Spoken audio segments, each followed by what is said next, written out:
बिस्मिल्लाहिर्रहमानिर्रहीम अस्सलाम वालेकुम वरहमतुल्लाहि वबरकातुहू। दोस्तों, आजकल के जो हालात हैं इससे हर एक बंदा परेशान हाल है और इस माशरे में हर एक को परेशानी है। दोस्तों, परेशानी से निकल के एक अच्छी जिंदगी कैसे गुजारें, इसके बारे में हमारा इस्लाम क्या कहता है। तो दोस्तों, आज हम सुनने वाले हैं मौलाना तारिक जमील साहब का बयान, और मौलाना साहब हमको बताएंगे कि घर में खुशी, घर में सुकून और घर में बरकत कैसे आ सकती है। तो दोस्तों, वीडियो बहुत ही कमाल का होने वाला है। गुजारिश है वीडियो को फुल वॉच करें ताकि मौलाना तारिक जमील साहब की इस खूबसूरत बातों पर अमल कर सकें। तो टाइम को वेस्ट किए बगैर शुरू करते हैं इस वीडियो को। अपने घरों की मुआशरत नबी वाली लाओ, एक दूसरे की तारीफ करो, एक दूसरे की हौसला अफजाई करो। सुभान अल्लाह, अल्लाह के नबी घर आए, उम्मे सलमा के घर की बारी, खाने को कुछ नहीं, पकाया कुछ नहीं, है ही कुछ नहीं। तो खामिद मोहम्मद मुस्तफ़ा जैसा और आगे खाना तैयार ना हो तो बीवी के दिल पे क्या गुजरेगी।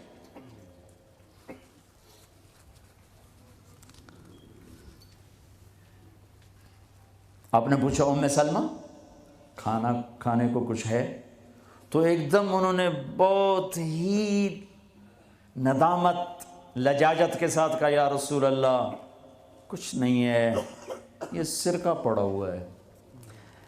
अब सिरका क्या कहते हैं अंग्रेजी में? विनेगर। विनेगर शायद किसी को सिरका समझ में ना आए। ऐसी चीज है, एक ड्रॉप यहां रखो तो तुम्हारी जबान जल जाएगी, हाफ टी स्पून लो तो तुम्हारा सारा गला चीर के रख देगा। और मैं गलती से कोई सिरके में, बाज़ सलाद पे होता है ना सिरका डाला हो, मैं गलती से मेरे मुंह में कोई एक पत्ता भी चला जाए तो एक हफ्ता मेरा गला गया। इतना मेरा सेंसिटिव गला है उससे। सिरका कोई खाने की चीज? उन्होंने तो आजल, या रसूलल्लाह भाई एक सिरका है, हाय हाय हाय हाय। आगे मेरे ने बेगे सिरका भी कोई खावण दी शायद, तेन इतना ही नहीं पता भाई सिरका खावण दा नहीं होता। मेरे नबी ने फरमाया, हु नेमल इदाम अल खल, उम्मे सलमा सिरके जैसा तो सालन ही कोई नहीं। है सिरके जैसा तो सालन ही कोई नहीं। कैसे अपनी बेगम को शर्मिंदगी से निकाला और एहसास से कमतरी से निकाला, सिरके जैसा तो सालन ही कोई। जिस घर में सिरका है उन्हें किसी सालन की जरूरत ही कोई नहीं। यूं हौसला बढ़ाया जाता है। यहां तो चूंकि वो मुकाबले की टक्कर, यहां बीवियां भी डांटी हैं खूब, और तो यहां तो उनकी अपनी कौंसल्स बनी हुई हैं। तो मैं मुसलमान औरत को कहता हूं, चूंकि ये मेरी बात आगे जा रही है, आप मेरे सामने बैठे हो,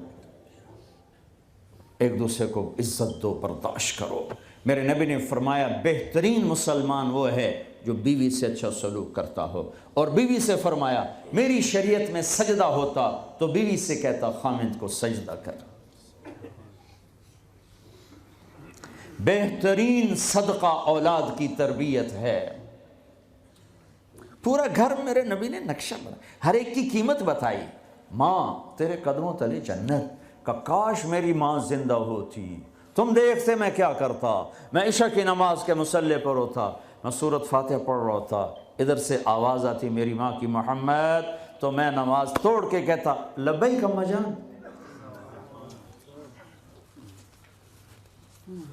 बाप का तेरे जन्नत का दरवाज़ा है, बाप तेरी जन्नत का दरवाज़ा है, खोलना तोड़ना नहीं, खोलना तोड़ना नहीं।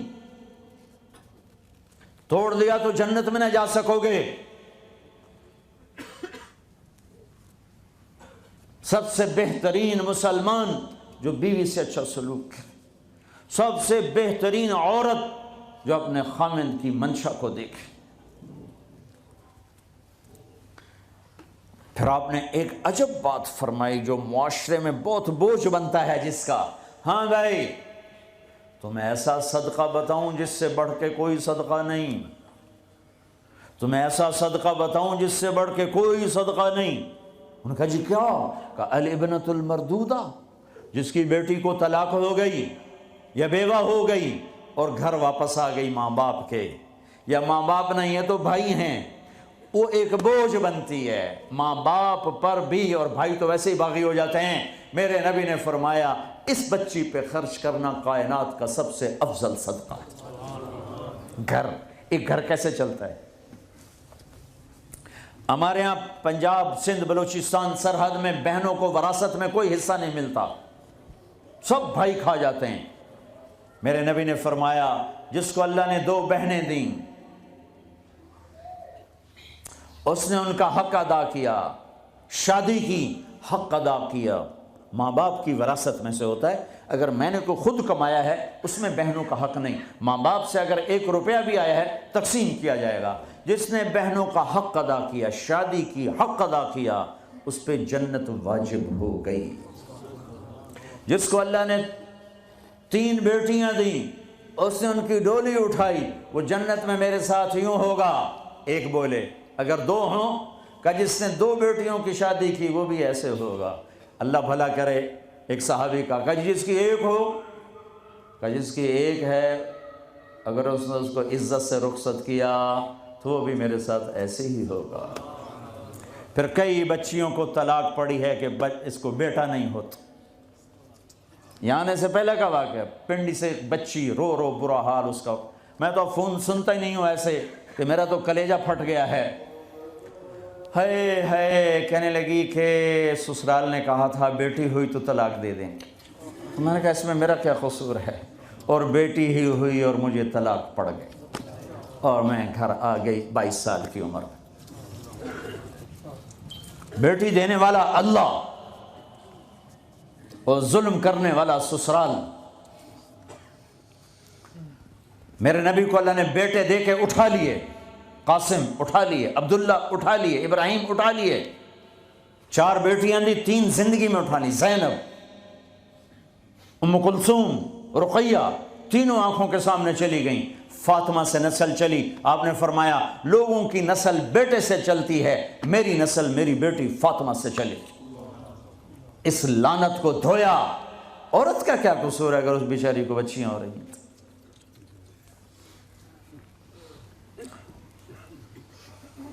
جس نے اپنی بہنوں کو حق ادا کیا، جس نے بیٹیوں کو ڈولے میں بٹھایا، ان کا حق ادا کیا، کہ جنت میں یوں ہو جائے گا۔ بہنوں کو دینا اتنا ضروری ہے، حرام ہو جاتی ہے روٹی۔ میں نے مولانا جمشید صاحب میرے استاد ہیں، میں نے ان سے تفسیر پڑھی ہے۔ میں ایک دن شہد کی بوتل لے کر گیا، پرانی بات ہے 76-77۔ میں نے کہا حضرت یہ ہدیہ ہے۔ فرمایا کہاں سے لائے ہو؟ میں کہا جی میرے اپنے باپ کا ہے۔ فرمایا تیرے باپ نے اپنی بہنوں کو، تیرے باپ نے اپنی بہن یعنی میری پھوپھیوں کو، تیرے باپ نے اپنی بہنوں کو زمین میں سے حصہ دیا تھا؟ یہ سوال کیوں کیا؟ 10 روپے کی شہد کی بوتل تھی اس وقت، کہ اگر دیا تھا تو یہ میں لے لوں گا، اگر نہیں دیا تو پھر یہ حرام ہے، میں نہیں لوں گا۔ یہ مطلب تھا۔ تیرے باپ نے بہنوں کو حصہ دیا تھا؟ میں کہا جی اللہ کا شکر ہے میرے باپ کی بہن ہی کوئی نہیں۔ 2 بھائی، ساری زمین 2 بھائیوں کی، 2 بھائیوں کی۔ میں نے کہا جی اب موجہ ہی موجہ، بہن تھی کو ہوتی تو کوئی نہ دیتی۔ پھر کہنے لگے اچھا تیرے دادا نے اپنی بہنوں کو زمین میں سے حصہ دیا تھا؟ میں کہا جی اس لیے میں جمعہ ہی کوئی نہ ہوں۔ اتنی ریسرچ کے بعد ایک شہد کی بوتل قبول فرمائی۔ بیٹیوں کو دینا اتنا ضروری ہے۔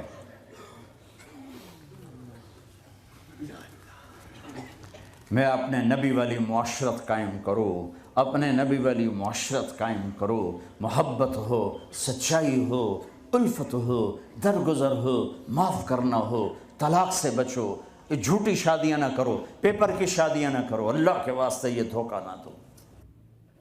تو دوستو یہ تھا آج کا ویڈیو۔ مولانا طارق جمیل صاحب نے کتنی خوبصورت باتیں کی اور ہمارے پیارے نبی صلی اللہ علیہ وآلہ وسلم کی زندگی کے بارے میں بتایا۔